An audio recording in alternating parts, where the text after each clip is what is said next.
Good evening, everyone at home. Welcome to a special edition of the Happy Hour Talk Show, the Quarantine Edition. My name is Kendrell Bowman, and due to COVID-19 and the safety of our production crew for the Happy Hour team, we're not going to be at Melba's restaurant in Harlem tonight. We're coming to you live virtually from our luxury homes. Hope you love my sofa. I'll be here all night. To join me on this conversation tonight is my talented co-host, which I've not seen since my birthday, February 6th. Give it up for Mr. Patrick L. Rowley. Kendrell, you're trying to make me cry. Good to see you, my friend. Good to see you too. Next up, please give love to my neighbor who I haven't seen. He lives right down the street, Mr. Jay Bouchams. Hey guys, how are you? Hope everybody's doing well. What's up, neighbor? Good to see you. You're my neighbor, my buddy. Oh, here he goes. Coming up is Mr. Derek Badrine. Hello, everyone. We've missed you. Thank you for joining us. Or is that Derek Wolverine? Yeah, what's up? That's the way. And give it up for our last co-host, Mr. David Hand. Hey, we're all back to one place. Thank you, my Aquarius friend. Look at this new hair. Go ahead. Thank you guys for joining us tonight on this much needed conversation. But you know how we do, guys. Put it up, put it up, put it up. Even though we're virtual, get your glasses Salute, salute. Salute, everyone. Salute. Salute. You got a whole bottle, Jay. Hennessy. Okay. It's been that kind of week, okay? It's been that kind of week. David, what kind of coffee are you drinking?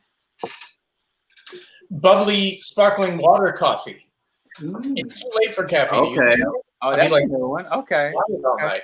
A little Jay, Perrier, I never heard about it. Jay, what is that you're drinking straight? I'm just curious. It's Hennessy. The brown juice. The brown With Hennessy, anything is possible. Well, you're going to need Hennessy with these hot topics we're discussing tonight. We're going to be discussing the murder of George Floyd, the riots and the protests that's going on across America. Ahmaud Arbery, Breonna Taylor, Black Lives Matter, of course, but trans lives also matter, and racism across America. Let's unpack this thing. Y'all ready?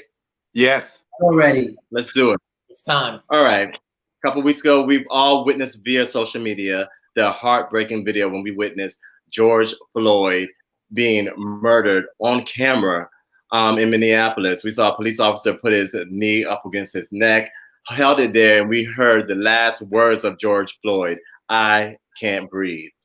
Now up to date. Well, let me let everyone I know at home. We've been doing this, following up with this story. So every day the story's been changing, just like for you guys, it's been for us. When we first started with the story, no one was arrested. Now we have all of the officers involved are arrested, but one of the charges went from third-degree murder now to second-degree murder. Now today we learned that the other officers are starting to talk, saying that he told them to stop. So in the funeral yesterday, the ceremony was really, really sad as well. You know, hearing his brother speak was, I couldn't imagine if it was my brother, you know, or any of my loved ones. That was the first one. They're going to do another ceremony for him in a memorial service in Houston as well in the next coming weeks. So guys, well, Patrick, I know you had a lot to say. I've seen you on other talk shows. What do you have? Look at you, ready. Just ready to go. I'm ready to go. Well, you know, but this is the part I want to say, because I think as optimistic as I want to be about what is a first phase of swift justice, because 4 officers are now charged and they're moving forward through the justice system. But I think we have to stay woke. We have to keep our eyes open on what's going on, because I looked at the Washington Post poll earlier.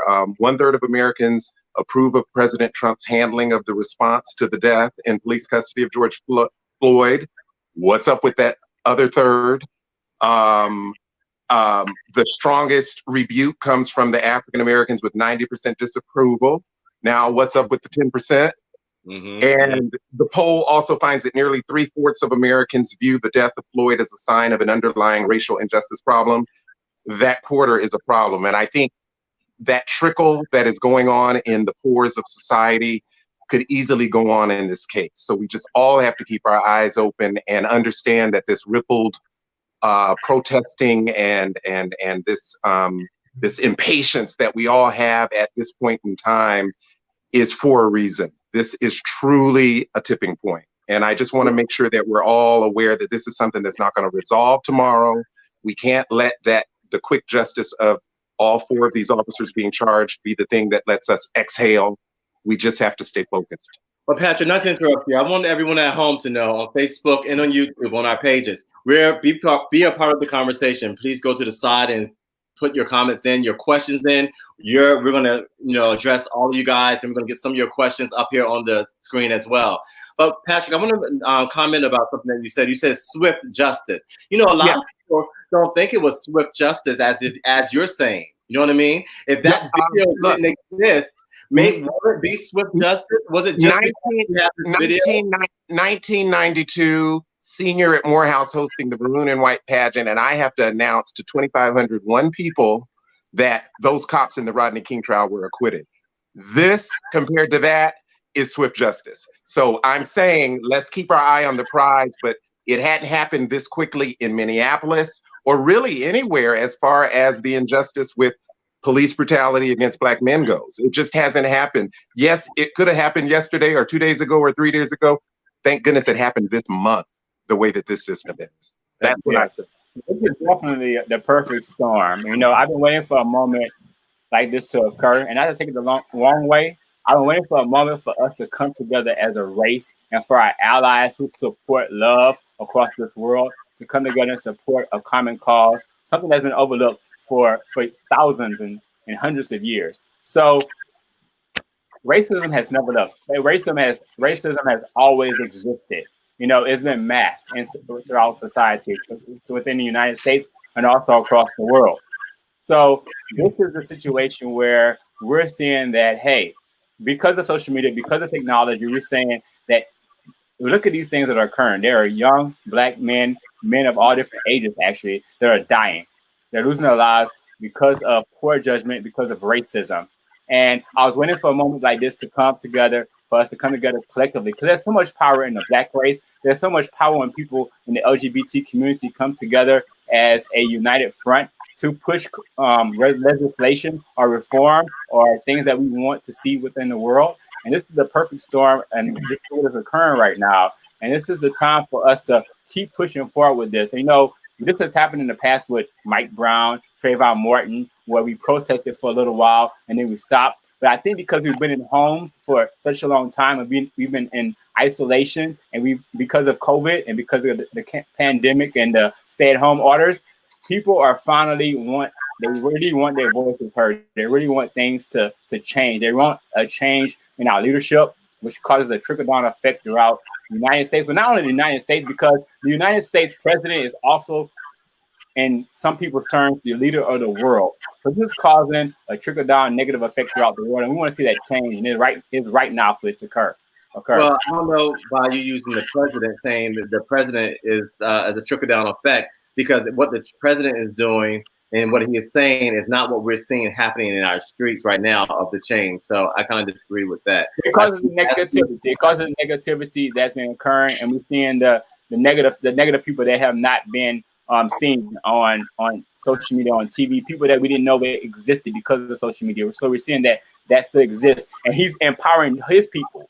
So not us, but he's empowering his people, and he's igniting them, the negative people. I mean, I was in Louisiana. I'm from Louisiana, and there's Trump supporters. They are diehard Trump supporters. We've never seen them before, but because of what he's doing and what the energy that he's pushing forward throughout America and throughout the world, they're coming forward saying, yeah, we got somebody, we got a leader, we got somebody. We can, their negativity and their hatred is justified, and has a rationalization for it. Well, to add on to what Derek actually said, there are those people who do view the president of the United States as a leader in every kind of facet, because he is the leader of the free world, So I do see why some people feel that they can get away with whatever it is that they're doing, whether it's, attacking people or treating people less than because they see the president doing it. So they figure, you know what, we can do it too. Because if he's doing it and he's the president, if I'm just a regular civilian, a citizen in this world, what's to stop me from doing it? The president's doing it, I can do it too. And that's, you know, terrible. It's absolutely terrible. Jay and Derek, I understand what you're saying, but listen, I'm from South Carolina. I'm from Charleston, South Carolina, and my whole life I grew up across the street from me. My neighbor has a big Confederate flag on. So this is kind of like not new to me of seeing like, oh, it's not just because the president. Yes, I agree with you. He's the leader. If someone sees your president doing something, it sounds like lead by example. People are going to just like take it and run for it.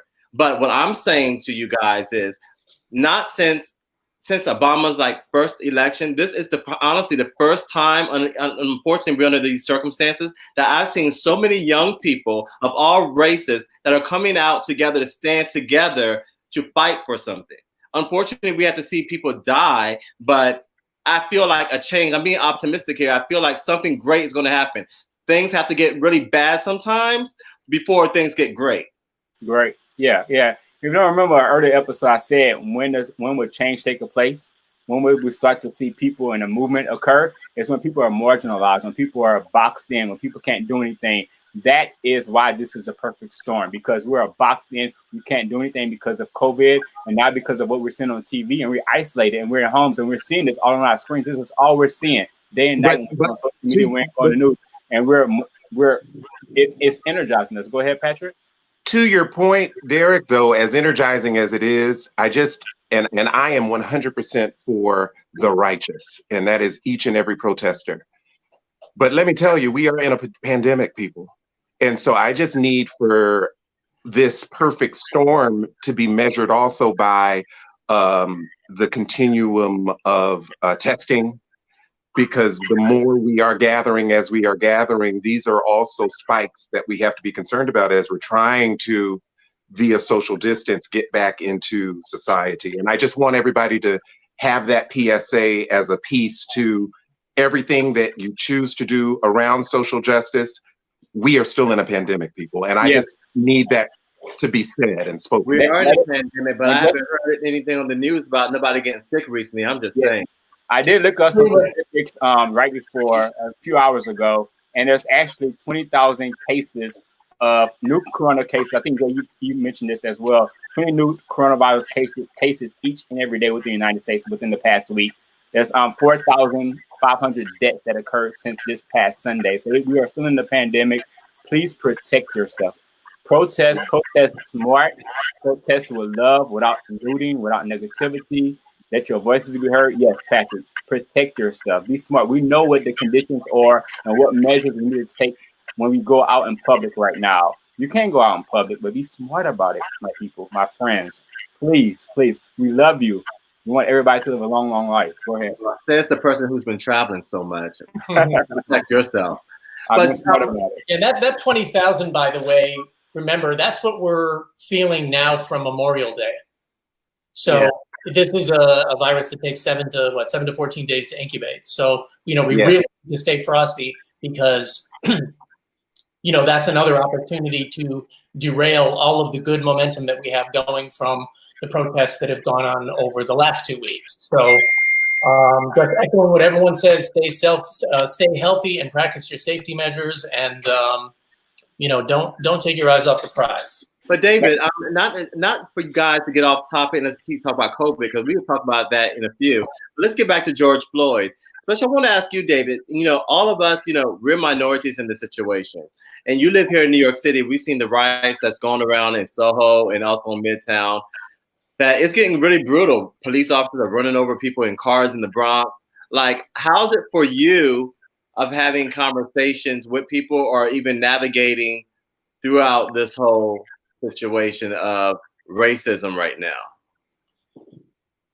I'm disappointed, but I kind of feel like I have to point my finger at myself, because on my own social media, well, not on Instagram, but on Facebook in particular, I do get rather pointed when I'm speaking to Caucasians.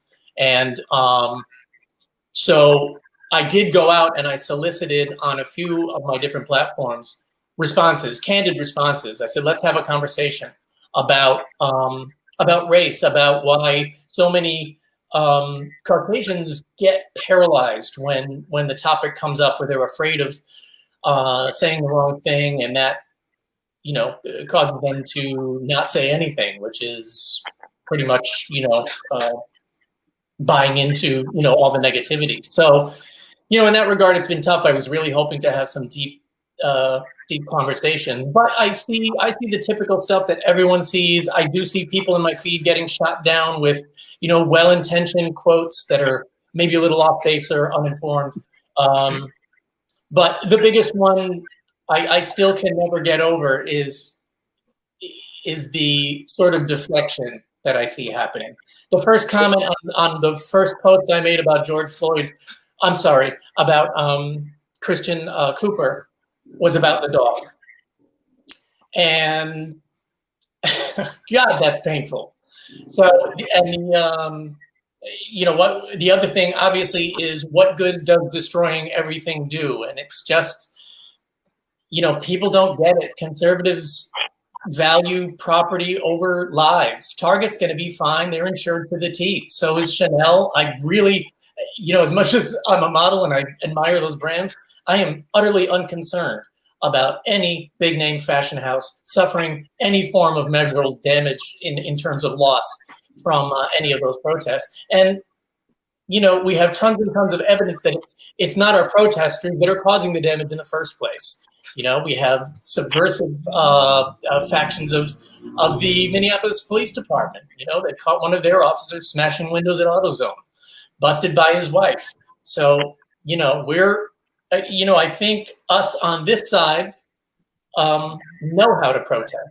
Well, you know where what I'm saying, but you know, I know what you're saying, us on this side. I'm asking you specifically, David, because us, you know, I'm black, and the rest of the gentlemen are, you know, black as well, Hispanic. Who told you I was black? Oh, you're just because you have your ring light on, don't mean you ain't black today. I would say ring light. in his intro in our show, his intro is literally "Black Don't Crack." David, let's get back, David. What I'm just curious about, if it's not you, how about your family members? Or do you know, your family members, are they having these type of conversations about what's going on? I've only talked to a couple of my families about it, and you know, I'm the only one who lives in a major metropolitan area like this. You know, we were raised in a town full of white Christians and Jews, and I couldn't wait to get out when I was 17. I call it my escape. But you know, so they're not as immersed in the experiences. The outrage is there. Trust me, there isn't a single one of them that isn't outraged and trying to do what they can in their own way to get the word out. I know my brother's been particularly active and all of that. So, you know, I'm glad that, you know, that everyone is doing their best to pull their own weight, even though some of them are living in essentially all white communities. I just want to offer, because I come from Savannah, Georgia. I had a lot of great white friends. Is that a wrong thing to say? But I did when I was in Savannah, Georgia, growing up. And I hadn't spoken to many of them since the 80s. During that time, not many of them would come to any of the Black History expressions that I chose to lead during that time in predominantly white surroundings. But suddenly this week, I don't know how many Black men had to die, and maybe they feel like they're being caught. And let me appreciate our white allies as I say this point. But I don't want to hear from one more friend that I hadn't spoken from since 1988, white, hitting me up in my DM with some either compassionate, liberal, guilty line or some solution for how this is all supposed to be corrected. And they didn't think between 1992, I referenced Rodney King, and now to somehow hit me up when this happened, you know, last week with Ahmaud, or when it happened. So I just kind of feel like white people are walking on eggshells for a reason, but this is yet again, to Derek's point, that perfect storm where we have to get over the difficulty of what had been ignored for many years, and someone could say ignored for 400 years. But we're now. I hear what you're saying, Patrick, and I know that I'm getting a lot of like Caucasian friends and friends of other races that are reaching out to me and just like saying the same thing they're saying to me. And this is a time to not say, hey, where have you been all these years? And now you're just coming. Now you're having all these aha moments because of what you're seeing on the news and through social media, etc. But this is a time to reel them in. Sometimes it takes that moment for them to like understand things, just like our LGBT family and friends that were once against LGBT and same-sex gender-loving people. It took them to be affected at home, them to be touched at like through a first like touch, like through a family, a friend, to come to terms, to turn over, to have a different change of thought. So reel them in. Don't push them aside. Like I'll give you that, but I have to say this is a level, a frequency in which even me, because you know, guys, normally I'm the one saying, even on the gay tip, we need to be talking to the young people, the old people, doctor. I'm frustrated. So I want to hear, thank you for saying that, because maybe that's the thing that'll get me to shift and respond to the dozen of them that I have ignored this last week. Do any of you guys feel exhausted at having to constantly educate, the well-meaning white folks? How do you feel about that? I do. I don't want to speak for anybody else. I do. Well, before you guys take me for education, because we can put both of this together with the educate. Lord, I'm sorry. I'm trying to talk to y'all, and then now we have a curfew, as we know, in New York City, popped up on my phone, 8 o'clock tonight. But anyway, I had this conversation yesterday, Patrick and Derek, regards to having white people, Caucasians hitting us up, our friends from the past. Now, I'm playing devil's advocate here because I understand that we're in a situation right now that, like Patrick, you're saying, oh, now you want to hit me up. You know what I mean? And then at the same time, we will want the support from the people too. It's like, damn if you do, damn if you don't. That's how they kind of feel. Like, but also I can also see one of my friends said that I feel like they're just proving to me, or that's their way of proving that, oh, I do have black friends. I hit up Patrick, I hit up Derek, and I just wanted to, I checked on them. So it made them feel like they did their part. You know what I mean? Just because I texted you a message, I did my part. I checked on my friend. But that's not doing your part. What we're talking about is what we have to deal with every day. And honestly, they did their part in privacy through a text message. You know what I mean? A DM, right? Yeah, it's all been private. How about be out there walking, showing your face, showing up on the street marching, show up when in the office when we're having these uncomfortable meetings, speak up then where it matters. See, a lot of times it matters in the homes too. It matters to normal conversation. Just doesn't matter. Like, everybody's not in a capacity to protest. So people that are protesting, good. We all have different gifts and talents. People can reach out to friends like they're reaching out to you and Patrick and me. People can show an extra smile or hold a door or be nice. I'm saying it's not. Everybody doesn't have to protest. No, but Derek, what I'm saying, just by doing a text message that's not enough. A text message. If only we just sent a bunch of text messages. People have lives going on, girl. People have lives. People have lives and family. Like maybe people out there taking lives. We don't talk every day. We don't talk every day. But we the last couple of months we talk here and there. But I don't hold anything against you, and hopefully you don't hold anything against me. Because I'm not only look at the track record, and that you can't compare the two. It's apples and oranges. I'm not only hitting you up for when a situation happened. If you are my friend. If I only hit you up when a problem happened in my life, but you have a life, you have goals, you have dreams, you have family, you have. Wait a minute. But no, Kentrell, put it in context. If I'm hitting you up after 50 black men died, but this one was not on tape, that is what my frustration is now. We don't know what everybody's I want to find the compassion. You don't know what they're thinking. You don't know what they're thinking. All I'm saying is Derek, this is not even, forget this. I take this with anyone. We all have lives, okay? Now, if you hit me up just because a situation happens, Sean, here you go. me and Sean had this conversation already. He feel like people do their part behind closed doors. I agree. Expect everybody to do things a certain way. Everybody's different. This is what has got us right here where we are right now. Everybody thinks that everybody has to be straight. Everybody thinks that everybody has to be a certain way. You have to do things a certain way. We're all different, and if we're all the same, we'll be going around like robots on this earth. Do we want that? Everybody's not the same. People can protest. People can phone bait. They can call the local government. People can talk to people within their communities. People can talk to their kids' mothers. Like, everybody has a different role in this. Don't just because somebody isn't posting something, or just because somebody isn't protesting in the street and posting Instagram pictures. First of all, a lot of people are just protesting on the streets for Instagram posts.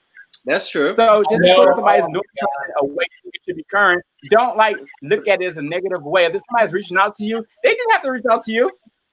They didn't have to reach out to you. You're right, Derek. But what I'm saying they could have just went on and protested, because trust me, there are a lot of white people right now that are protesting just for a goddamn Instagram post and like. Okay. Don't use your. I've never seen Derek with a head swivel. I'm a church finger. But I'm gonna stand by what I said. Don't and actually, Toys Francis agrees with me, Jay. So that counts for something. Right. Just don't send me a message. I agree with Toys. Don't text me just because this is going on. If I haven't heard from you 10, 15 years ago, it's been other issues that were going on in the world 10 and 15 years ago that was involved with Black lives that you should have reached out to. It took this incident for you to reach out to me. It sounds like a trend that you're doing. You want to be a part of, like you said, to take a picture. So I disagree with you. Or not even that. If there's anything that I dislike the most is when somebody, especially, I have one friend in particular, I'm not going to say her name, from back in Miami, diehard Trump supporter. But when she goes to start any kind of conversation, because we've been back and forth on Instagram and I don't stop. Like Patrick, I won't get tired, because if you get tired, they're just going to keep on going. So you have to keep pushing and keep pushing and keep pushing. So with her, I kept pushing and kept pushing and kept pushing and kept pushing. And the way she starts her conversations are, I have friends that are Black, so I can say that. First of all, the way you're saying that in the foundation of it, I have a problem with it, because now you're making it seem as if whatever, I guess, gospel you want to go ahead and put out there is coming from some sort of fact because you have friends that are Black. But then she's, for example, like we were talking about the looting and the riots and everything that's transformed from this, and she was like, oh, well, that's what they do. I'm like, what do you mean that's what they do? Who's like, they? The way you speak, like the way you speak sounds ignorant. Ignorant. But unfortunately, we're always going to deal with people that are like that. We're always going to deal with people that are like that. Well, look, and I will say this. My battery. Hold on for a minute. What happened? Y'all can keep talking. Of course. I will say this though. One thing that I noticed, I'm like, wow, there's so many people that are protesting. There's so many people out on the street. I'm like, what's the difference now? Are people just tired? But then I was thinking, like you said, Patrick, it is a global pandemic. There are a lot of people that do not have jobs. There are a lot of people who are unemployed. So they actually can march to the streets. That's why I think right now it's so important. Even though, again, like we stated, be safe, wear your gloves, take your hand sanitizer, wear your mask, because coronavirus still is out there. But at the same time, we have so many people that are out there for the cause, fighting for what is right. And that's why it's lasted this many days, because at the end of the day, it's needed. No change ever happened with somebody, like they say, a closed mouth doesn't get fed. So let's talk about the rioting and the protest, actually. As you said earlier, Derek, people show it in many different ways. They have different type of different type of protests that are going on. Yesterday in Harlem, there's an organization that just held a bunch of men in suits that walked from 125th Street to 96th Street wearing suits and everything. And it was a little backlash that happened online between some of the people, because they felt that they didn't have to wear a suit to come out and protest. They just felt like, let me just show up and protest, how I am, because I support the cause. I don't think I have to wear a suit. So do you think that that's right? Or do you think that's making a political statement by wearing a suit as Black men? Or do you think that's wrong? I like variety in protest. I remember my diva, since Kendrell didn't let us tell you what we did during COVID. You guys know I wrote a book, That's What Friends Are For, on the women who inspired me. That's just had to get that in there. Go ahead, I love you. Go ahead. Well, no, but it's topical. I split it in topically, and in that, Oprah Winfrey being one of my divas from childhood. I did have an 18-year history of working with the Oprah Show and OWN Network as a senior field producer. But who she was to me, I'm reminded of a 60 Minutes interview she did before the show went national. And she spoke of how she wasn't a dashiki wearing kind of woman, implying on some level that she wasn't going to be out in the streets protesting like Angela Davis, correct?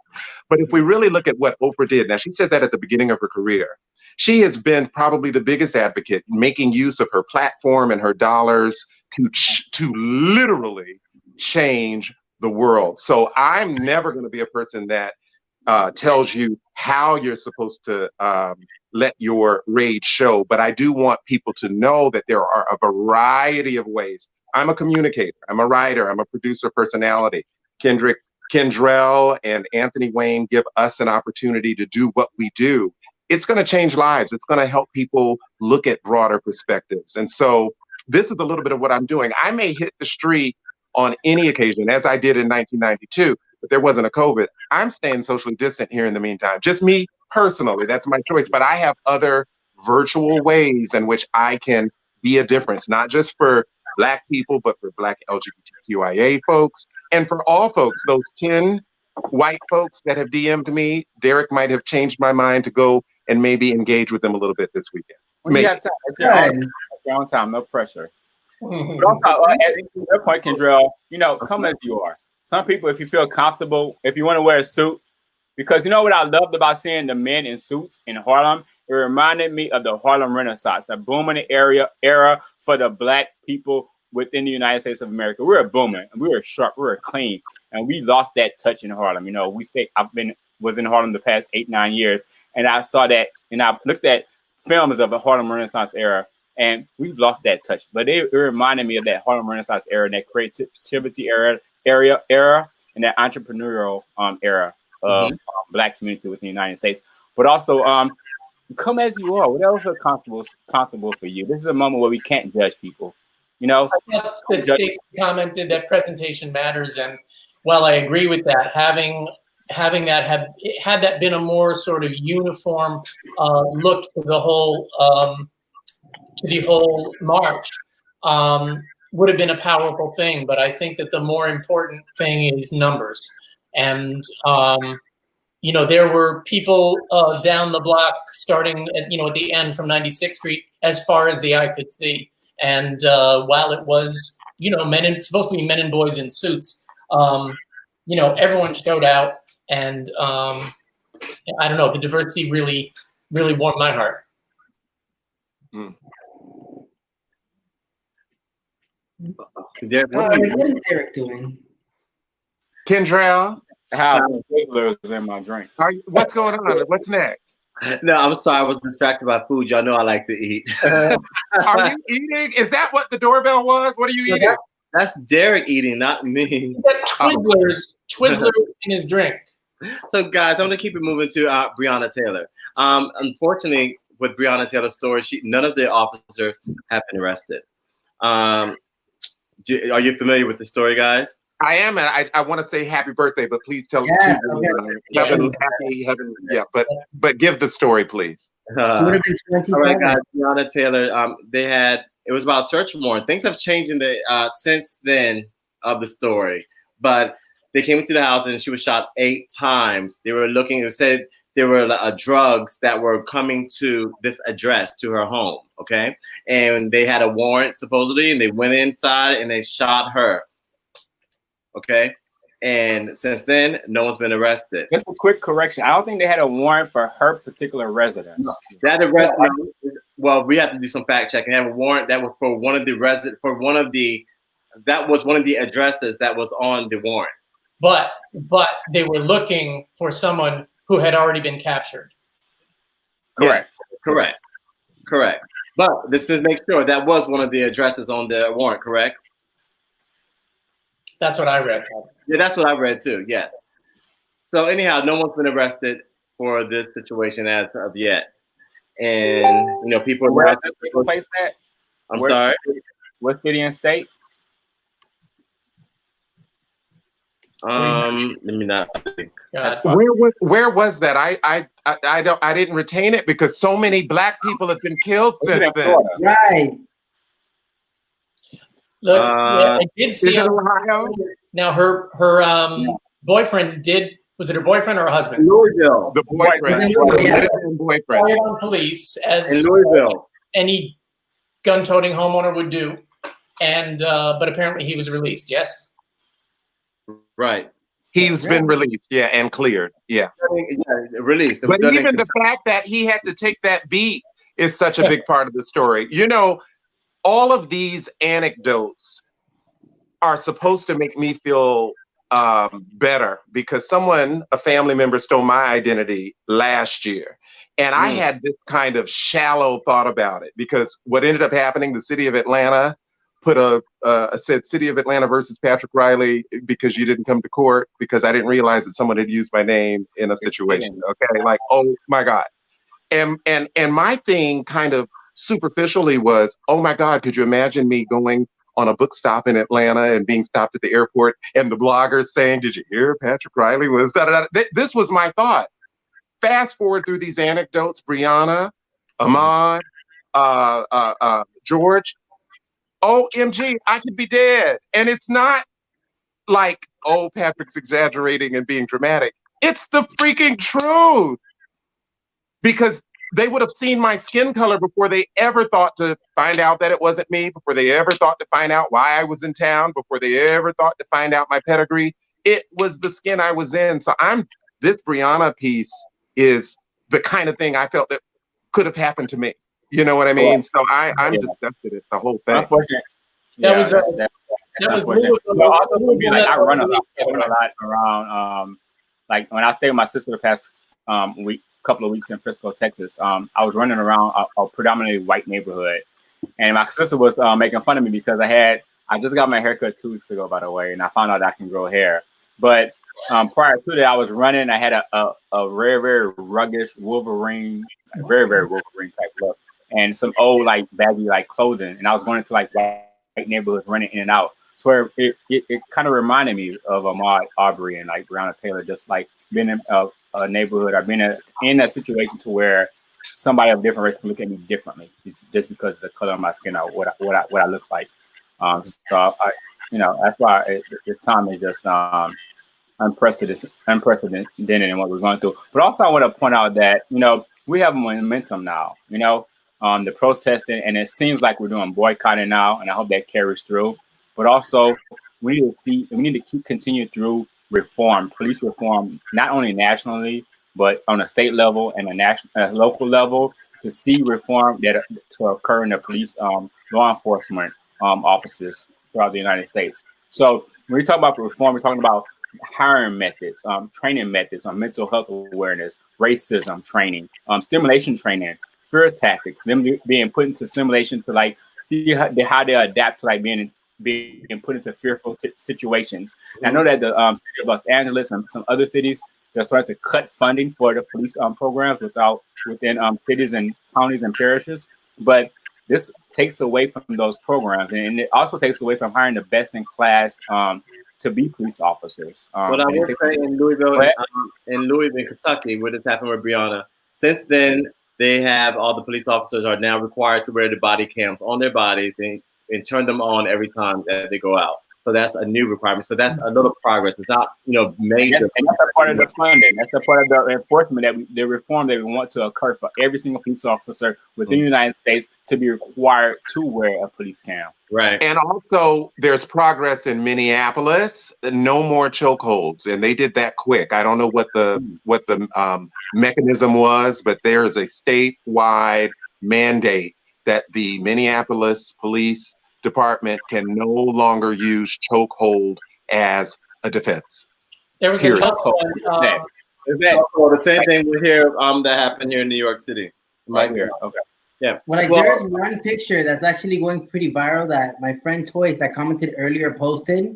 It's a woman holding a sign, and it says, "We live in a world where trained cops can panic and act on impulse, but untrained civilians must remain calm with a gun in their face." Yeah.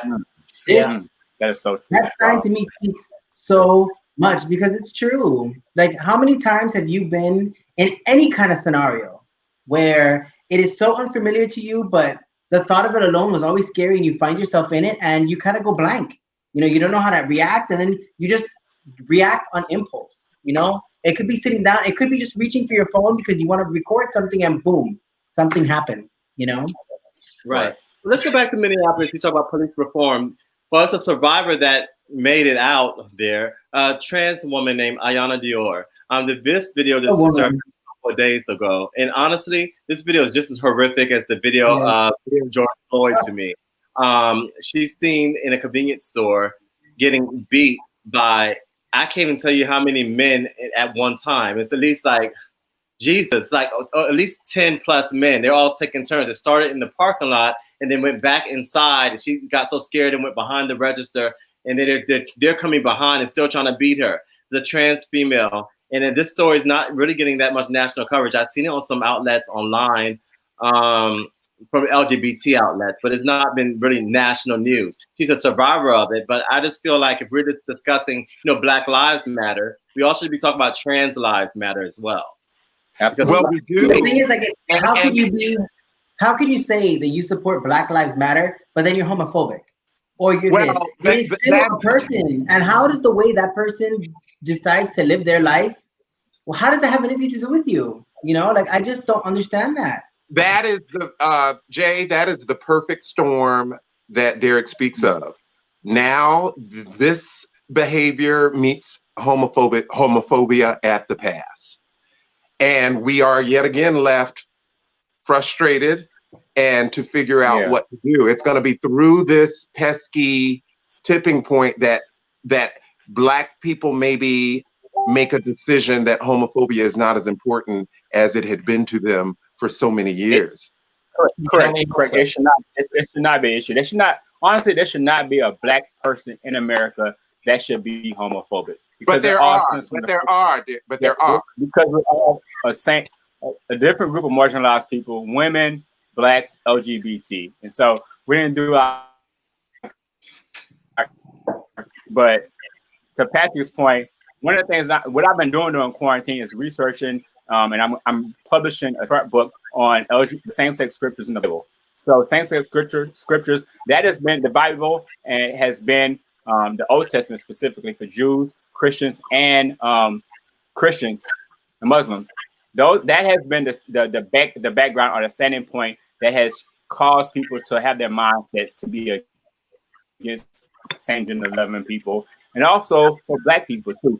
Interracial dating is mentioned as being not in the line with religious laws in the Old Testament, and also slavery is mentioned over 300 times within the Bible, the Christian Bible. Okay. And then women is talking about women's suffrage. Women be quiet, don't talk. Women don't do this. Women don't do that. All of that stems from what was written thousands and thousands of years ago. So all those things come from the same place. There should be not be a woman that is against a Black person or an LGBT person. There should not be a Black person that's against a woman or a LGBT person. Derek, I get it. I'm not trying to knock you off your horse of preaching, but my question is, it's happening, okay? So the question is, that's not the world we live in. That's not the world we live in. That's what you believe and what should happen. Great. But my question is, we just saw this trans woman got her ass beat in a convenience store by 10 plus dudes. And I don't see it on CBS this morning with Gail in the morning. Why is that? All right. Firstly, leave Gail alone. Social distancing just like everybody else. And she's vulnerable. So leave Gail out of this. Okay. That's all I want to say. What happened? Leave Gail out of this. Leave Gail out of this. That's all. Oh, we have to strike at the institutions. One of the big angles we need to hit is, as fathers, we need to raise our young men differently. And I'm talking everyone here, right? And to respect life and to understand those differences. And the problem is we have so many institutionalized systems that teach other things. We have all these twists and turns all these interpretations of the Bible, for example. And we elevate one's religious belief to the same level, speaking in regard to the Constitution, to the same level as a person's biology, as the way someone was born. Religion is a choice. I can be a Christian today and tomorrow say, screw it, I'm going to be a Jew tomorrow. You know what? I'm going to start studying the Muslim faith or whatever. It is a personal choice. It may be ingrained in you from birth, which makes it seem like it isn't, but it is. Whereas a trans person is not making a choice. A trans person is trying to live their life the way they identify. So when we elevate something that isn't biological and fact-based to the same level, you see that there's no winning in that. Right. That's what I'm trying to say. And we know you believe that, David, because you put yourself on the hard line for humanity, and you do that. That's why we F's with you, David, because you are that heart, and I'm saying you are the exemplar of a heart that we wish. Let me not speak for all of you, that I wish more white people had. Well, guys, hold on. Oh, I had a surprise for you guys. I have a surprise for you guys. We're gonna keep it going. I have a surprise for you guys in a minute. Okay. It seems like no one really answered that question about David. No other point of views about trans lives, because I think it's very important for me. You know, I thought someone was gonna say something. No? Oh no. Oh. I just feel like, you know, it's not even about religion. I think it's just you know, it's racist, like we discriminate against our own kind. You know, I feel like even gay people, I feel like it's easier sometimes for us to talk about gay or lesbian. I always feel like the trans community always get the last piece of the stick. No one ever really talks about them. You know what? I honestly think that we celebrate drag queens and other things, like we see the shows here, like We Are Here and RuPaul's Drag Race, all these things, more than we talk about trans community. You're right. I mean, so I think for mainstream hetero populations, okay, gay, I can kind of understand that. The way you know, if I were a hetero guy, so you feel about another guy the way I feel about a woman. Okay, I can wrap my head around that. But they have a hard time thinking about, about gender identity issues. They don't understand it. And let me just bounce back a little bit. You don't think religion plays a part in this? You don't think religion plays a huge part in this? The church? Well, let's ask Derek. Oh, that's Derek. But hold on, let's stay right there. Now, the break. Yeah, I do think religion plays a part in it. Derek does. I want to bring someone else into this conversation that you guys didn't know about, a different perspective. She's a friend of mine, and she's very outspoken and opinionated, and you know, it's a straight female point of view. Okay, so I want to bring her name is Stacey Russell. Stacey Russell is coming live from Virginia. Stacey, you there? How are you? Hello. Hi, Stacey. Hello, honey. Thank you for joining us. How are you? Hi, Patrick. Hi. Hi, Stacey. Hi, Derek. Hey, David. Hello. It's beautiful. So, Stacey, we were just talking about Stacey. We were talking about in the conversation. Wait a minute, Kendra. They asked me what I'm drinking. Let me let them know. Get your drink. Get your drink. I have my cocktail. Okay. Yes. And what the fuck am I drinking? This is vodka cranberry. It's a little martini. It's cute. Oh, you okay? So yes, I'm so happy to meet you all. Great to meet you. So Stacey, welcome. You being in Virginia, okay, a straight woman in Virginia, and right now we're talking about trans females, just the trans community. Period. We just saw a beating that's taking place in Minneapolis a couple of days ago from a woman named Ayana Dior. Did you get to see the video? I didn't get to see the video. Okay. Well, let me just Am I allowed to speak freely, or do I have to watch what I say? Well, No. you can speak freely. I just want to know why that we hear everyone supporting, Black Lives Matter, but we don't ever hear anyone talk about the trans community and Because how. it's not equal. Because it's not equal. It is a situation right now where we are having a moment, and hopefully we will carry the moment out and we will have some resolve. But we're missing the point. If I'm black, if I'm gay, if I'm straight, if I'm transgender, if I am fucking confused, I don't know. At the end of the day, we are human, and we're missing the mark because of the issues that are just the common basic issues that are existing, and we're not addressing them. We're crossing over and we're jumping across them to George Floyd, to Sandra, to whoever it is. This is not the first time that someone has been beat. This is not the last time that someone will be beat. I'm so sorry to say it, but we are in white America. We exist in white America, and we have to tread lightly, because when we speak up and we fight back and we have a voice, or we're whistleblowers, then we are problems, and then we are murdered. So we do have to tread lightly, and it's not a surprise. I didn't see the video, but like you said earlier, Kendra, it's the reason why I didn't see the video. So let me It's a ask you. reason why I didn't make CNN or Gail or whoever the hell else they need to cover. It's a reason why. Because So what, America doesn't give a damn. well, wait a minute, Stacey. So since you said America doesn't give a damn, and you also said that we should tread lightly.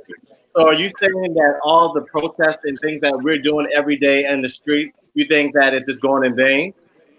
I think that people are bandwagon. They like to jump on a moment. And in this new culture and generation, we have people that they like the social media thing has taken a far. It's different. It's a different culture. So for me, we have people that will be like, "Oh, they doing this, so I'm gonna do that too." They don't really understand the after effect or the cause and effect. They don't get it. So it's just a moment right now. But if we was to take the moment and we was to redirect the energy to resolve, we actually could do some things. I mean, it's not going to happen overnight. Like I said, we are small into a big world that we came into that was stolen from the beginning. So let me ask you one more question then. So what do you think we should do as a whole to bring some resolution to racism here in America? Or do you Honestly, think it's because hard that's to what we say. should It's hard to say. do. Because it sounds like you're saying that we should, excuse me, Get my crutches. Uh huh. it sounds like you're saying, correct me if I'm wrong, that we should just, this is a racist America and we should just live in it. No, it's just the reality of it, because I know where we come from, I know where we are, and I know that with the fight and the voices and everything, we just have to have a different approach. I don't think it's okay, but I think that we are educated. We are in 2020. Like I said the other day, we are educated, and hey, and we definitely know what to do, what not to do, and the looting, I get it, but personally, I'm not with it.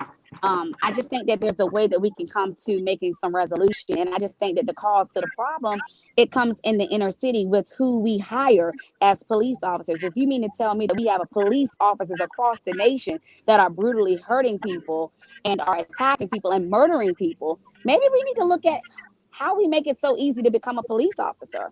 Maybe we That's need to have the protocol and the procedures and the Exactly. policies need to be reviewed, and we need to make some changes in it. Psychological evaluations need to be taken. The same steps on the federal level. We need to see who you really are. Why do you want to be a cop? Is it because you have a chip on your shoulder, or is it because you really want to make a change? Those are the questions that need to be asked. That's what they call it, vetting. We need to vet properly, because most people that are police officers have a GED.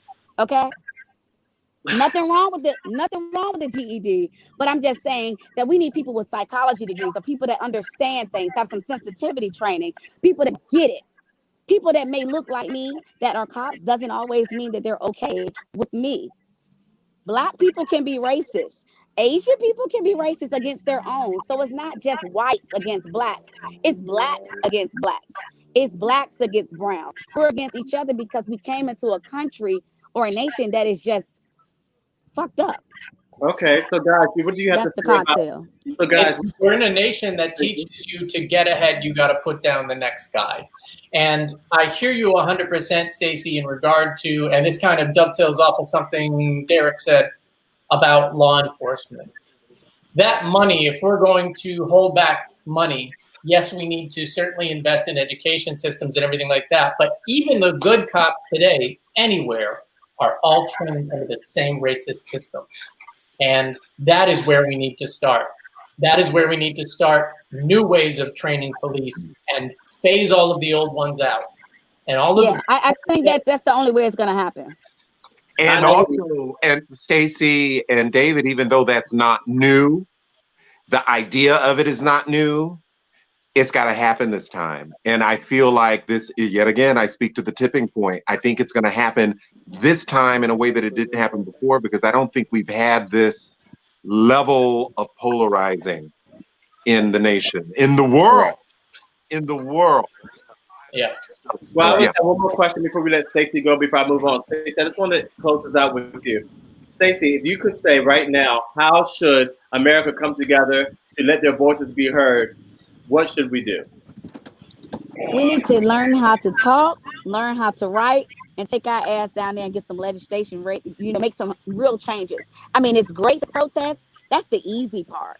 Mm-hmm. We have to get some things on paper. We have to get some things black and white. We have to go and sit down with the people that matter to actually get change implemented. Because if not, we're just we're just fucking having happy hour for no reason. Correct. We're just talking. We're just And talking. We're just that gonna is what talk. we had in the past. That's what we had in the past. So now is the time to change and keep that momentum I think going. right now, I think and we go need to through- take this moment and run down there and get the paper with. Exactly. I don't think it's a line at all. I don't think it's no one sitting in line at all. I mean, hell, like I said the other day on my line, hey, you mean to tell me that people can go down there and get things passed overnight immediately for pets? No, not at I know all. damn well we can run down there and get down there for us. Hello. Yeah. You know, the What they say, buzzword. period. Okay. Thank you, Stacey, And for just to joining us. let you guys know, I am in the mental health field because you guys touched on that. I'm 20 years in the mental health field. I am definitely in touch with that, so I understand the mental health part of this. Just not even with this situation with COVID and just everyday life, we are dealing with a lot. So you guys, I applaud you for what you're doing. You're doing an awesome job. I love you. And have me tune in anytime because you know I'm gonna give it to you, okay? Thank you, Stacey, for so much. Thank you, Stacey. All right, You're don't welcome, drink you and guys. drive. You be safe. I'm definitely drinking and driving. I'm taking advantage that no one's pulling me over. Bye. Why did she leave? Why did she just leave like that? Oh, God. All right, Now, guys. may I just quickly say on the point of Stacey that we are so much at the tipping point that I do think we want to make sure that we do keep the healing of us in mind, the health care, the self-care, the mental health, all of those pieces. Back to Derek. Derek, you're the mise en scene of this show. It's the perfect storm. And so mental health will also bubble up inside this perfect storm that we find ourselves in. So knowing that that has also been an awareness that has been around a long time, it is now time for us to activate that into the narrative as well. So I'm happy that we had Stacey here to remind us of that. And that's not just from the extremities of what we're discussing. It's just from, how many days of self-isolation am I in? I'm so happy to see you guys. I could almost cry because I'm functioning, I'm working, I'm promoting, but the truth is I'm just here by myself. My man's in Denver. We're on this multiple times a day, but it's really a lonely, depressing time. And I just want that empathy that I have for the reality to come through, because I know that there are many people who are feeling it as well. Correct. Amen. Hello? But when do you understand people get to be taken seriously?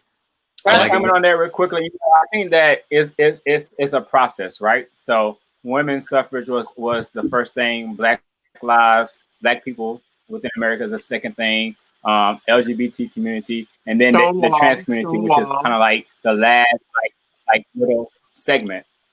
So it's like women's are starting, it's like women are like 70% there, blacks are like 50% there. It's like it takes time. It takes time, but we have the momentum now to like for all those marginalized, oppressed groups to like push forward legislation, push forward like love and what should be occurring, and what we will want to, or what we expect in like a utopia, perfect type of society. So it takes time. It doesn't happen overnight. You know, that's why we got to keep pushing through with these protests and the momentum that we have right now. We do have to bring trans people to the forefront, however, culturally, in social media, in television media, streaming media, whatever.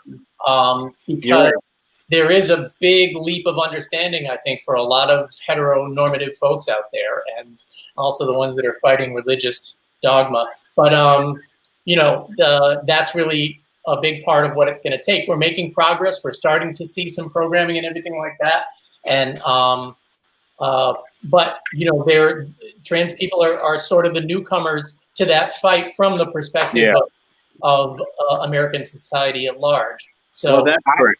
I think I love that. But I think that we should, as a community, we have all these gay prides going on around the world.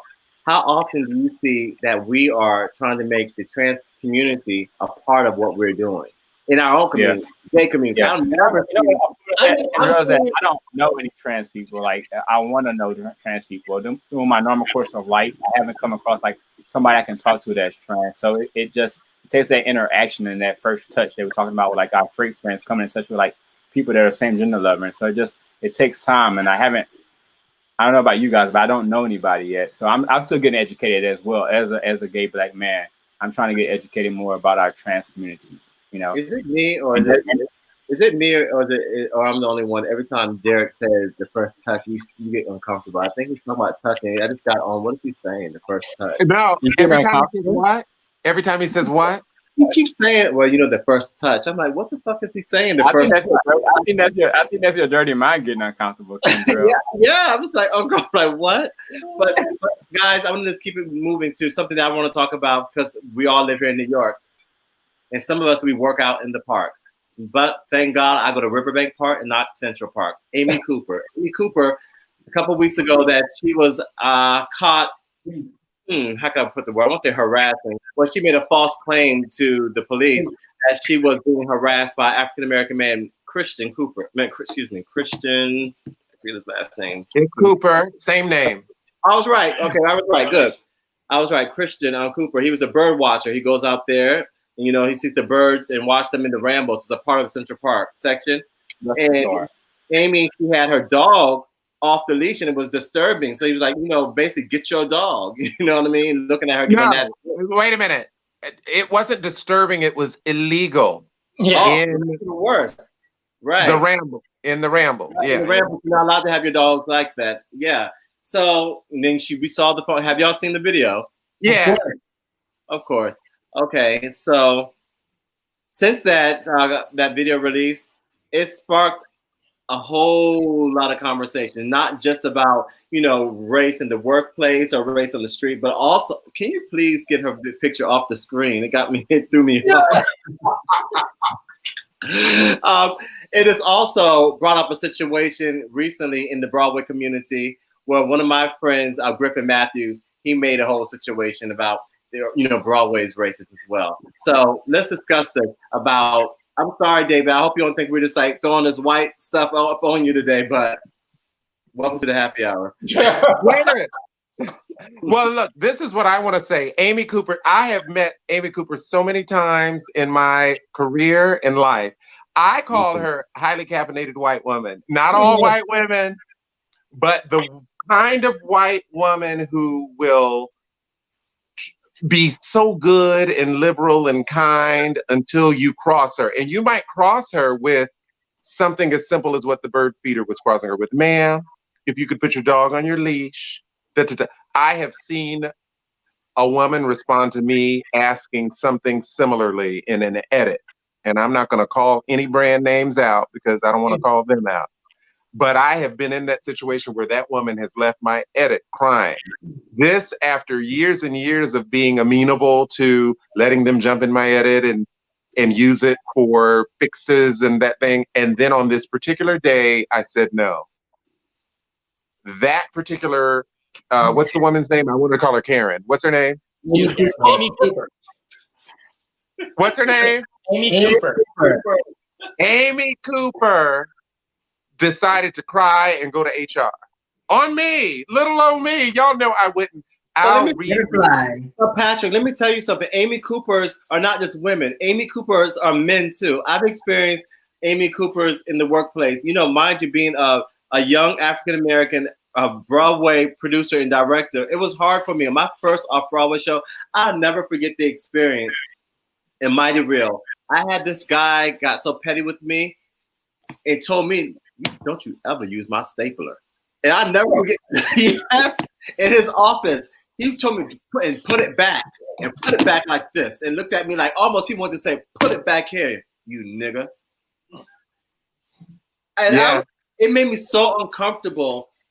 I had to be in this space in this theater for all these weeks, and every time he come around, like anything he's watching, anything I did, you know what I mean? And mind you, just to see, you know, he could put extra charges on my bill for renting the space out.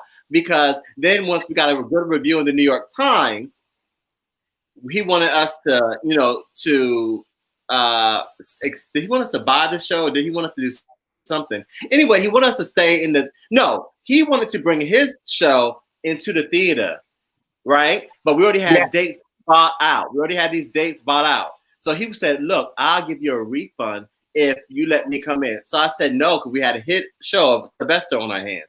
So he was so nasty to me, so nasty. I never and you knew what it was rooted in, because I don't know where the aggression came from in my experience. I mean, it could only have come from that racial place, right? It was not. It was only for race. I will say that, but it was an age thing, because you know I was young, and you know of course I was black, and you know it's like basically who the fuck you think you are coming to my theater telling me what to do? I mean, that's the attitude they had. And I encounter that all the time when I go to show, when I do theater, because mind you, I'm not the traditional director for Broadway, how I look, or, you know, I don't talk, I don't dress that way. And sometimes I hear people, the diplomatic side, they say, you sometimes should have to look the part. Then if I start to think I have to look a part, then I feel like I'm playing a game with you. I ain't got time to play games. I'm a grown man, I'm talented, and here's what I do. I'm here to do the job. That's it. And I do it, and mind you, I have in our team, I have a lot of white men. I have all ethnicities under our whole team. I do it on purpose to show that people that we can work together. You know, even though the show is predominantly about a black person, but I don't try to make only all black people. And I think that's the thing. In Broadway, what they were talking about, when you go to a show, you can count on your hand how many black people you see on a stage. You know what I mean? And that's not right. So you mean to tell me that it was only 2 talented black people in this whole New York that you could ask a cast of 40 people on stage? Just saying. And as you, I'm sorry, go on. That was outside noise, not me. Oh, I'm sorry.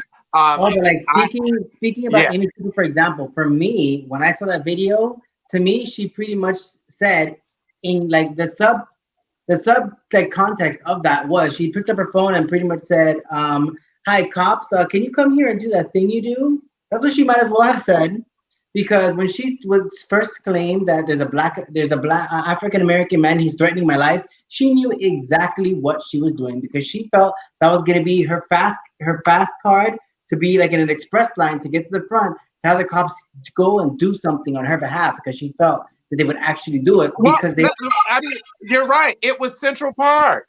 Central Park. Hello. Have we not just rebranded the Central Park 5, the exonerated 5? So obviously she knew what she was doing. Oh, she was in full weaponization mode of her privilege, no doubt about it. But she didn't think all the way through. She might have been going for her own goal of getting this guy out of her face without, you know, while being too stupid to realize that could have ended his life.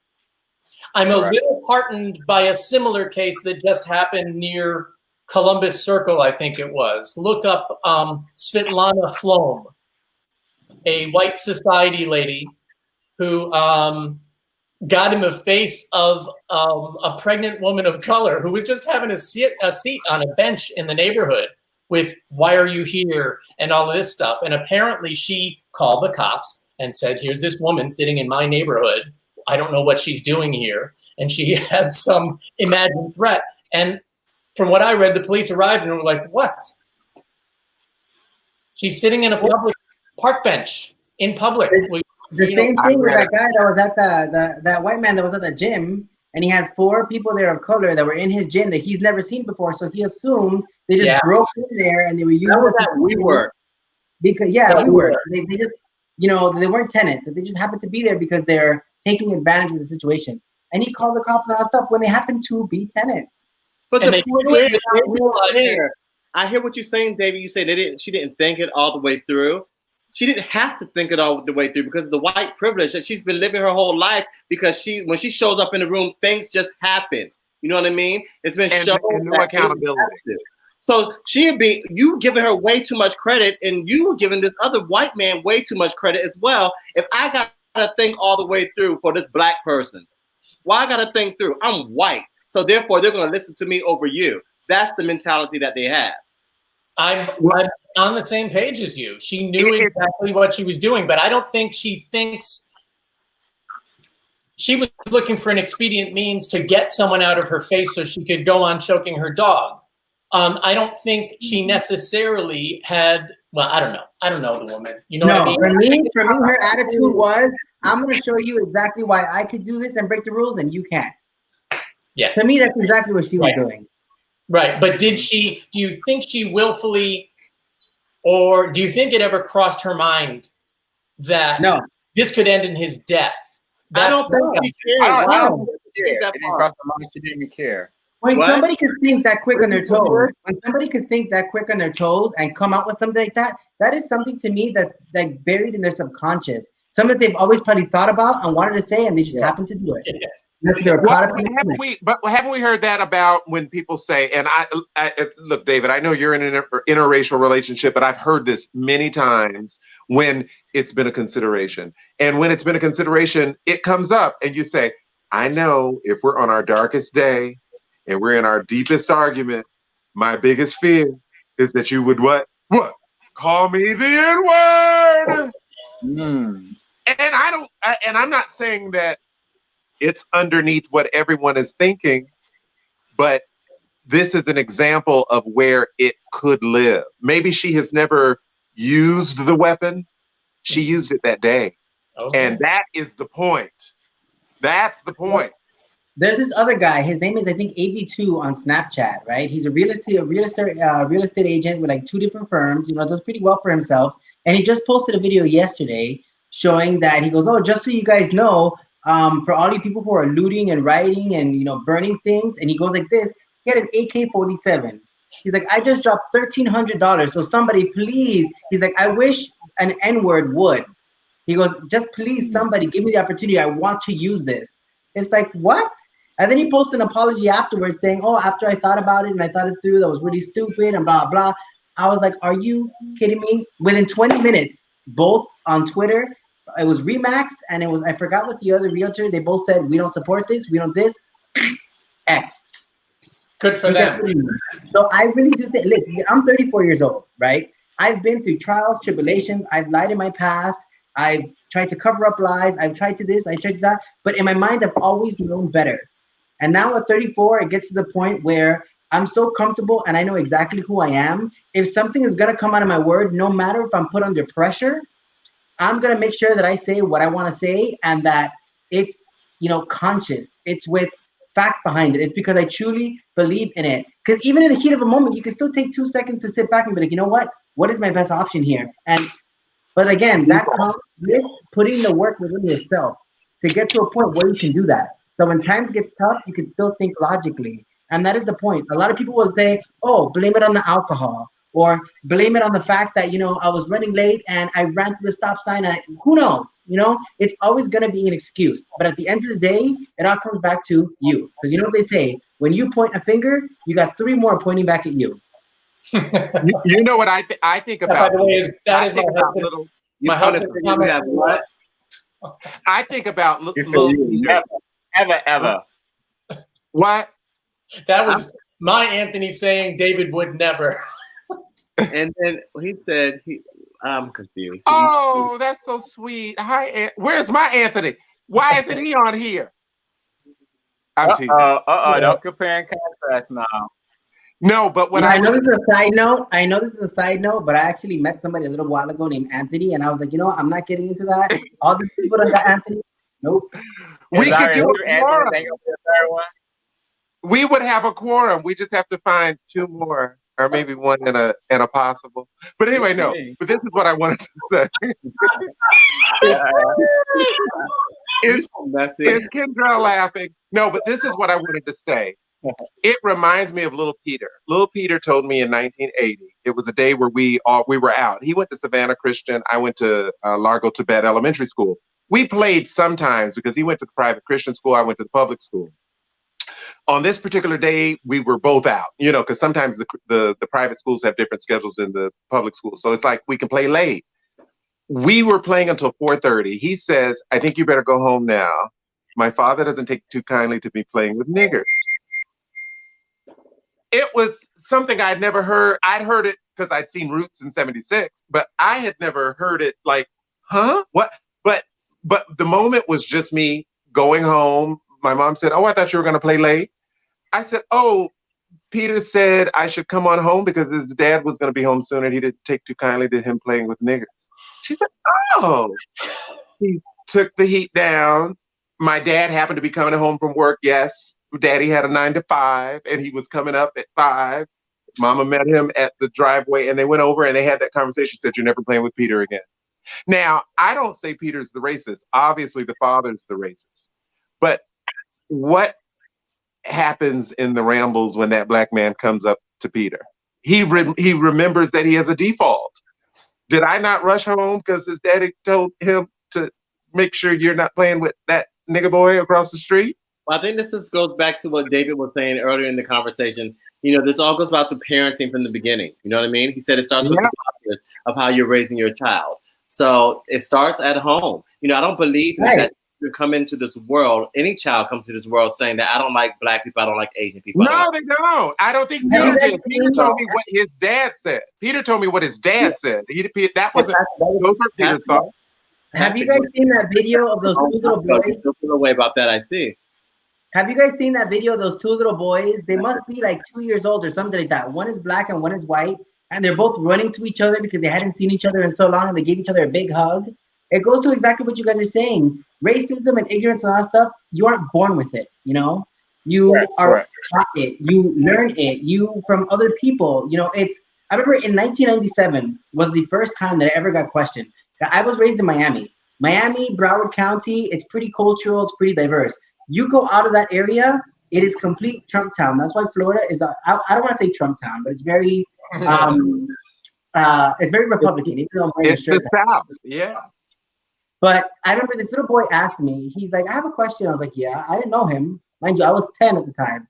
He's like, if you're not black and you're not white, what are you? And I stood there like, I thought I was a human being. I don't, you know, I don't get it. I went back to the car and I told my mother, and she's like, what's wrong? I'm like, she's like, why didn't you get the batteries? I'm like, well, I was in there and some boy asked me if I'm not black and I'm not white because of the color of my skin. Like I wasn't too dark for him to be considered black, but I wasn't too light to be considered white. What am I? My mother started bawling because she was like, never in a million years did I think I had to explain to my child that this exists, you know? And this is what our parents are up against. This is what the parents are up against right now, the black parents. So it's not even about only the black parents. I think it's about all parents.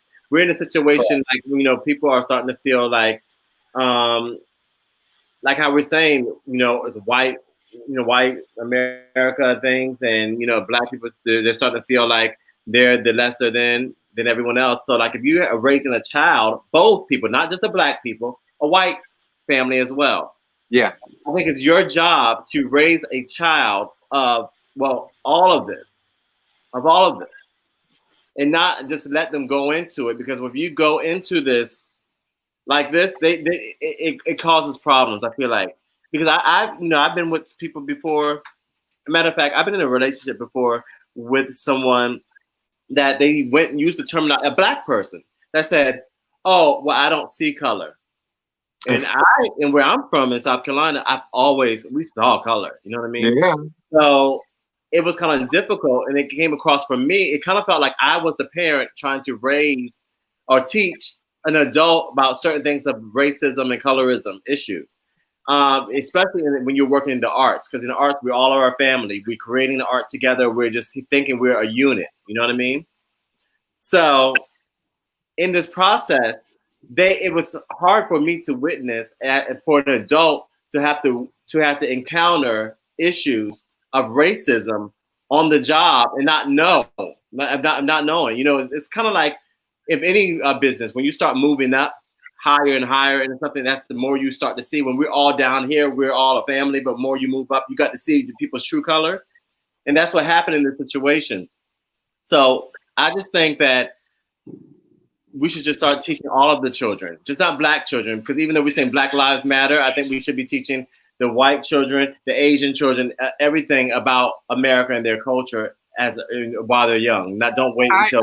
I agree, but I do think because the understanding of what Black Lives Matter should stand, and so they should be raised to understand why Black Lives Matter. I agree. The thing is that the way that I communicate to people, let's say, for example, Kendrell, 4 minus 1 equals 3. But then for David, 1 plus 2 equals 3. I would talk to those people based on how I know them, exactly like that, because I feel if I express something in the same way in which you do, there should be no reason that you don't understand what I'm saying. But basically, I'm not trying to say that.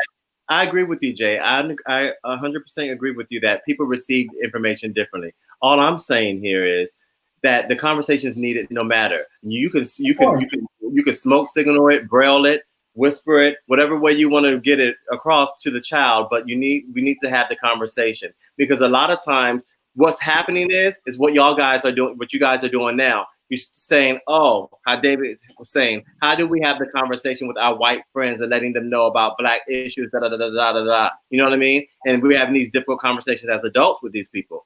I'm saying, they didn't come to my Black History program my junior year at the white school. Why am I going to deal with them now? Look, I'm holding them accountable for what they didn't do junior year. I'm sorry, Derek. See how I got to my Freudian? Hold on. SDB says here, she said, my daughter argued with her 4th grade friend about calling her black. She kept telling her, no, I'm brown. So my question, is, well, D, what are you telling her? I don't know. She's saying you're black. So telling your daughter. Like, for example, for me, D, what is her daughters? D's telling the daughter is saying that I'm brown. I'm not. She's looking at her skin. Her skin tone is closer to the brown color on the crayon box. That's what she's looking at. She's looking at color like black, white, Asian. She looks at it like, oh, I'm closer to like the brown crayon. That's they're not thinking race. They're thinking shade. They're thinking shade. Yeah, and innocent. Yeah. And that's why I saw like a video today. There was a white man who was showing his young white 3 or 4-year-old white son different pictures of different a black and a white kid in different scenarios, like a black boy and a black little a white boy and a white girl and a black boy like playing together, different like 6 or 7 different pictures. And you're saying, what do you see? Oh, they're kissing each other. Oh, they're hugging each other. Oh, this one's smiling. This one has a funny face. He's like, what else do you see with these 2 people? He was saying nothing about race at all. He was like just colorblind to the whole situation. He was just describing every other situation about the picture, the colors, the graphics, the facial expressions. And that, to what we were saying, does the first part or the first touch to Kendrell is at home. He's getting on my nerves with that first touch now. We're talking about molestation. What are you saying? Listen, there's one thing that I read that because a lot of people, like even today, I saw a video of a man that literally pulled a chainsaw in front of some sort of bodega to get protesters out. Because he was saying all lives matter, all lives matter, all lives matter, all lives matter. He was saying Black Lives Matter is bullshit. Why did only their lives matter? And blah, blah, blah, blah, blah. So I remember I read one perfect way to describe to people what the difference is. So what it said was, all lives matter is like you have a neighborhood of houses, right? One house is burning. The fire department comes. All lives matter is the fire department comes and sprays down every house in the neighborhood. Black Lives Matter is spraying down that one house that's actually burning. You know, like putting the focus on what they're. I mean, especially some people, like for example, the president of my company, he's big on numbers. So he was like, how is it that, you know, African Americans make up for, I think, 12% of the population, something like that, but then 40% are the ones that are incarcerated. You know, 40% are the ones that are And incarcerated. don't forget the index on black and brown folks getting the corona. I'm just, you know, let's just put that in there. On that. All right, guys, I hate to cut you guys off, but let's, you know, it seems like we're having a good time here, and this is coming in a 2-part movie, okay? So yeah, just so you know, I have right now. I have 29% charge left. Look at that question. Okay, I do want to. This is not even on topic, but let's talk about this question because we're gay, and I know a lot of you guys are, you know, be on apps like Grindr, Scruff, Jack, or Christian Mingle for Derek, or whatever you want. Farmers only. Yeah, Christian Mingle. I'm on farmers only. Yeah, but guys, okay, there's a question from Steve Pugh. I think I'm pronouncing it right. I hope so. How about hookups in the time of COVID? Is it a no-no? Well, Hell no. And even with me being socially isolated, when I read the story that the stuff was in the semen, I had to stop masturbating. I'm not doing that. You stopped masturbating. Well, I mean, you read that story a couple of weeks. They said that the Rona's in the semen. I said, well, then I'm gonna stop that too. What? Was it glove on? Firstly, Mr. First Touch, I'm not talking to you. I said, for one, let me ask you guys: have you got tested? Have you guys got tested for COVID or the antibodies yet? Not yet. Not yet, because I've been socially distant since the top of March. Literally socially. I have as well, but I've only been in my house and just been to the park in Harlem. They were giving out free tests here at a church on 145th Street, and I got tested for the antibodies. Thank God everything came back negative. But you know what? Now we're seeing on the news, they're saying you have to do the test more than once. It doesn't count. You know what I mean? So there's so many things to talk about. But guys, I hate to cut y'all off. We've been here for an hour and a half, and we have got to wrap this up.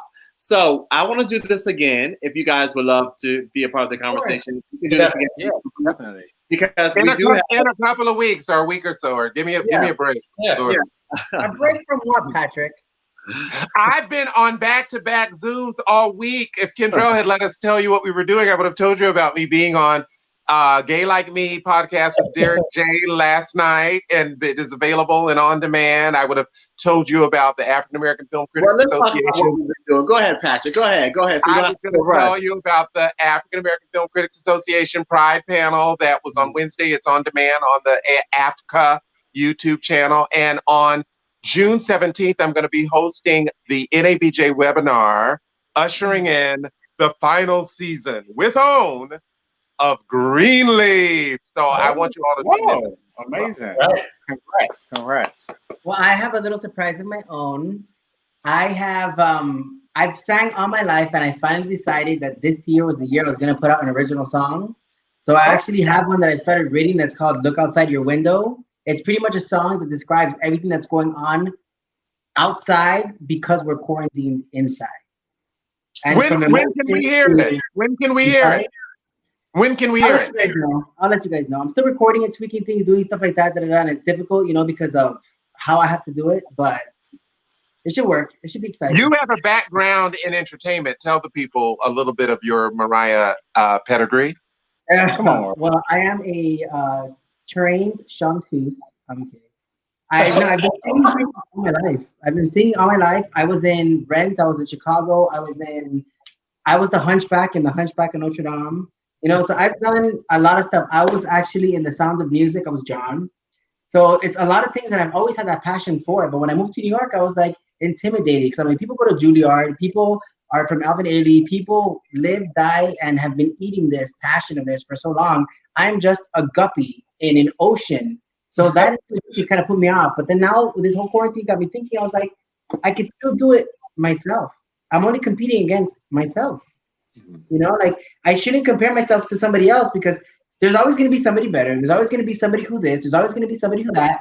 I can't compare myself to those people. I cannot. I can only compare myself to my own abilities, and that's what pushed me on the edge to do it. Mm-hmm. So Right, hopefully, the next couple weeks. And David, but Derek, you? Oh, so I've been researching. During the quarantine time. I'm going to be writing something and publishing something very, very soon on the same sex scriptures that are in the Christian Bible. There's 6 scriptures, and I've been researching it. And I think there's a parallelism between what's going on with LGBT people being marginalized, as well as Black people and women. And that the beginning point of that is the Bible. So I'm going to cover all that in my book. So I can't wait to share that with everyone. It's gonna be good. It's gonna be thought provoking, and it's gonna be good for different people, different demographics for us. Because there's a lot of us in our community that are still Jesus fearing people, or God fearing people, or that go to church, but we have not had that reconciliation on the same sex scriptures that are in the Bible and our orientation as the same sex gender loving person. So it's gonna bring everything together. It sounds like he's going to give us our first touch. Oh! Patrick, I'm going to give you several touches.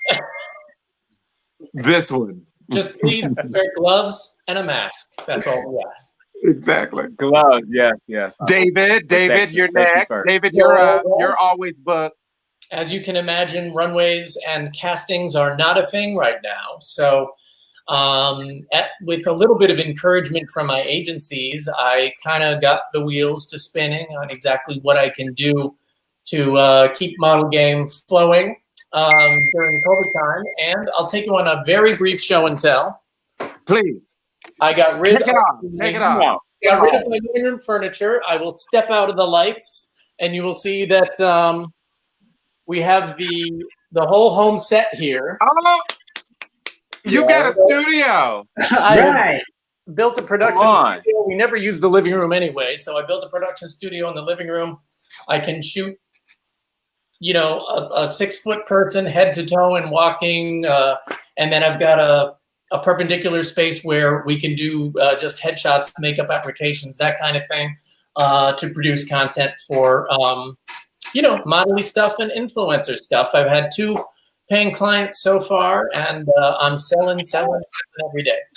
I'll be hiring you for some updated assets. This is exciting to know. Thank you. Yes, very exciting. Oh my God, yes, especially when I'll hire you too. Especially when I cover art or anything that I'm doing for this song, I would actually love to do that. That's right. You need cover art. Well, and a place to do the performance part of the music video. I mean, all of it. And I've got 2 in-house high-end makeup artists here, so you'll be gorgeous. Beautiful. Well, good. Happiness and creativity during COVID. You guys advertised everything that you guys were doing. I wish I was doing something, but everything. What about you, Kendrell? Yeah. In the park, you've been working out. Everything I'm doing, unfortunately, in theater, it requires an audience. So now I have to become creative.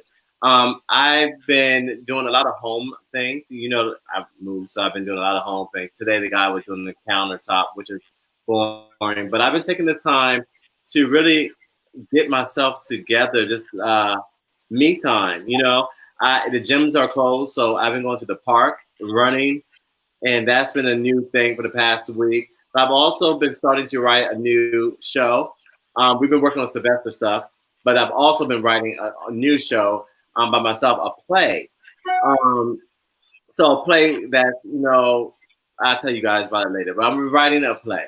And this is something different for myself because I'm so used to writing musicals, and what's all that type of jazz. So I'm taking that time. I'm excited. In a couple of weeks, I'm going to finally get to see my friends, which I have not seen my friends in a long time before COVID, just like you guys. So we're going to take a trip probably around 4th of July just for the weekend, and we're going to go to Miami. So I'm looking forward to that.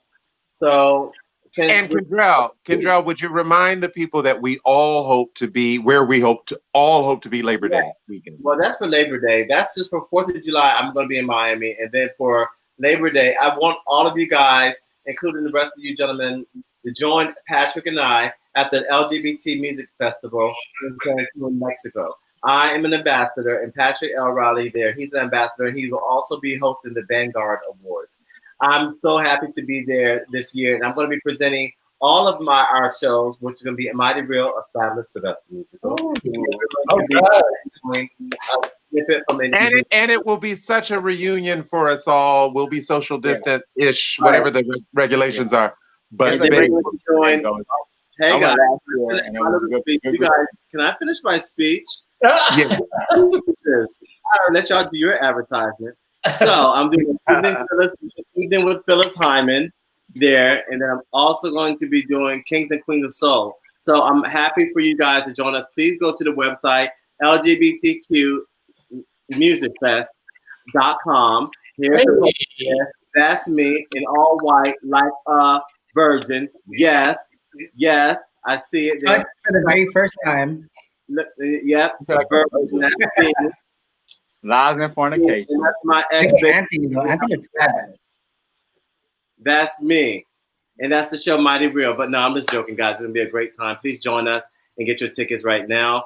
September 4th through the 8th, Labor Day weekend in Cancun, Mexico. I mean, the resort is beautiful. It's just brand new. It's a new resort. It's a 5-star this way.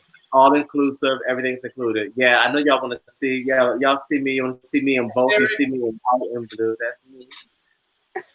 I love it. So anyway, guys, we'll close this out. Can you please take this away? Thank you, sir. Take it away. Hello.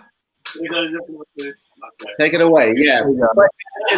But guys, in the celebration of Pride Month, we spoke lightly about these things. There's some amazing shows I want you to check out at home. And if you haven't checked out, guys, please check this out. It's a show called We're Here. It's a show on HBO, a 6-part documentary. I love it. I have an episode in the DVR. I'm going to watch as soon as I get off. Diana, I have Diana the Boss on, but as soon as that's off, of course we have Diana on. You must see this show. It has Bob the Drag Queen. It has Eureka O'Hare from RuPaul's Drag Race. All of them. And Shangela from Shangela.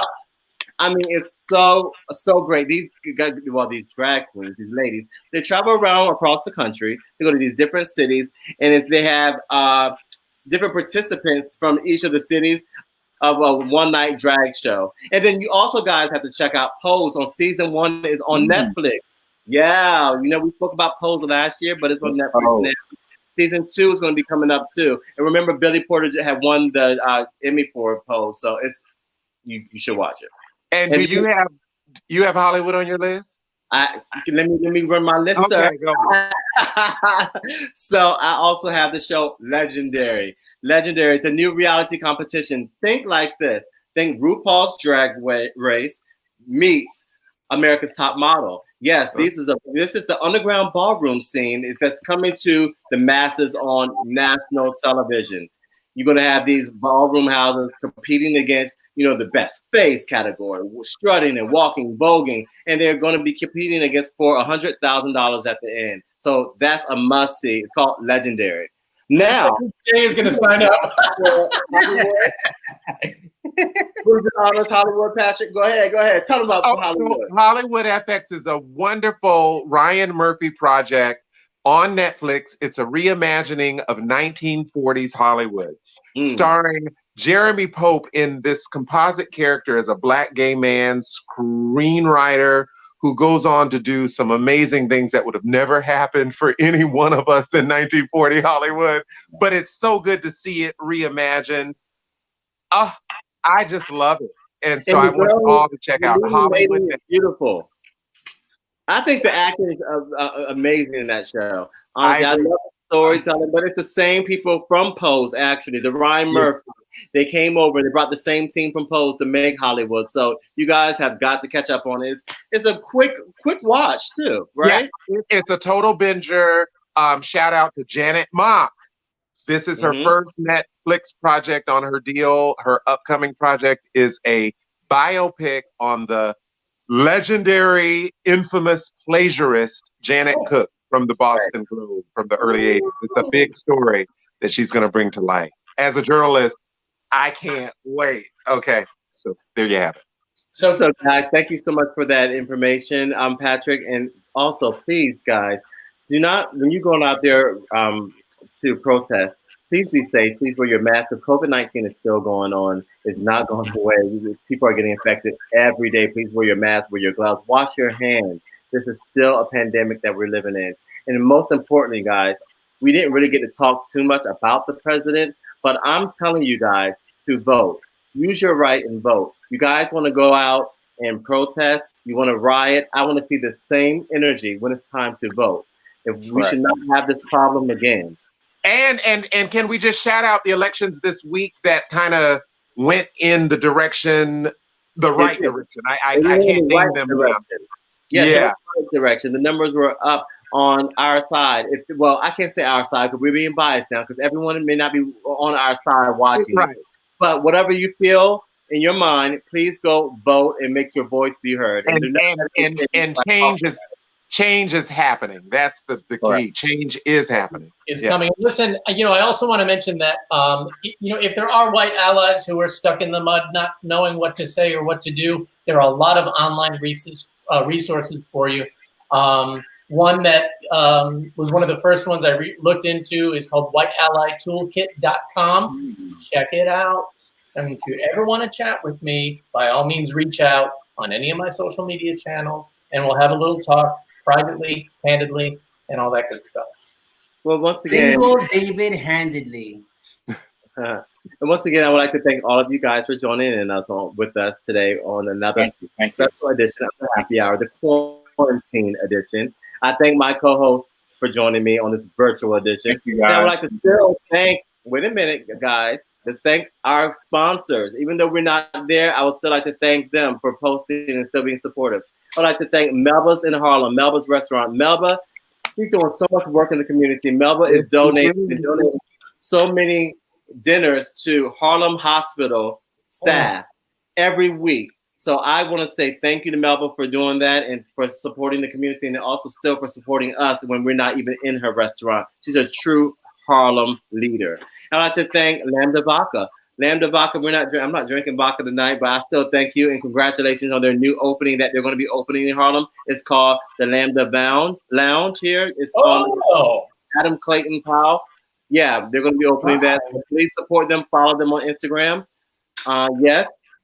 And I also would like to thank To Exist Underwear. They haven't sent me none in a long time, but still, I thank you. or us. Yeah, us. I know with my COVID diet, my quarantine diet, I'm up a size. Just letting To Exist know that. Yes. So as always, guys, remember, I hope I get this right because I have been drinking. Remember to keep the conversations going and the cocktails flowing, right? Is that right? Yes. Yes. Thank you. Love you all. The cocktails flowing. Another episode. You did that. What you about to do, boy? I love you guys. I love you now.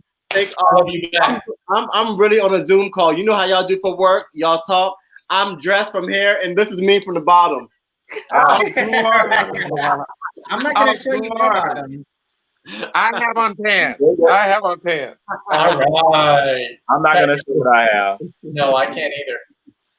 Thank you just drink to it. Thank y'all for joining in. Please follow us on Facebook, Instagram, YouTube. See you next time. Thank you. Thank you. On the Happy Hour. Wow.